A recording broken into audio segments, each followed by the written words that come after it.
Depuis quelque temps, il y a un phénomène assez préoccupant que nous avons remarqué dans la capitale Dakar, mais aussi dans certaines capitales régionales. C'est l'installation anarchique euh, d'habitats spontanés sur les places publiques, mais aussi dans nos rues, dans nos avenues. Des gens installent des abris de fortune et en font des demeures permanentes. Ça, c'est le premier constat. Deuxième constat, il y a une mendicité tous azimuts, un peu partout, qui, à la limite, dérange tout le monde.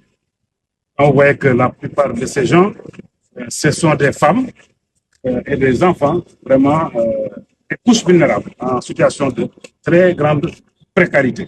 C'est la raison pour laquelle j'ai fait initier avec les autorités administratives une opération de désencombrement qui a commencé depuis la semaine dernière, qui a consisté d'abord à démanteler les habitats spontanés dans les quartiers de Ngor, Almadi, Wakam, etc., mais aussi à désencombrer les alentours de la mosquée Massalikoul Jinan, le canal 4, même la place de l'Indépendance et certaines artères du centre-ville. Ces actions ont permis de récupérer 1 millier de personnes pratiquement, constituées pour la plupart de femmes et de très jeunes enfants. Des personnes assez âgées et souvent en situation de handicap, mais aussi quelques délinquants. Alors, les délinquants, la plupart des délinquants, c'est nos concitoyens, ce sont nos enfants. Cela, on les a immédiatement référés à la police pour le traitement le plus adéquat. Pour le reste, ce sont essentiellement des frères et sœurs et des enfants des pays frères ouest-africains. Donc, nos services, à l'unisson, les ont pris en charge, d'abord sur le plan médical, pour traiter certaines affections, et ensuite sur le plan de l'entretien courant, l'alimentation, l'hébergement et autres, pour les garder dans des conditions les plus dignes possibles.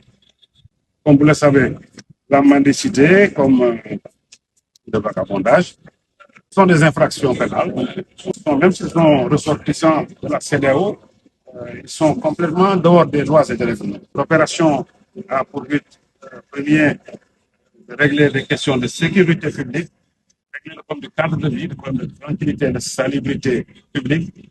Et enfin, et surtout, c'est une opération à très forte connotation humanitaire. Nous allons maintenir ces initiatives, ça va continuer et ça va s'élargir sur l'ensemble du territoire afin de rassurer tout le monde.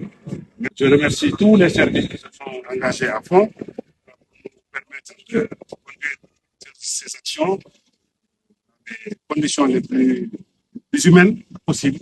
Le cadre vraiment de féliciter les autorités administratives, féliciter les responsables des divers organismes. Une mention spéciale à la police et à la gendarmerie qui ont été présentes toutes les deux durant toutes ces journées-là. Merci de votre attention.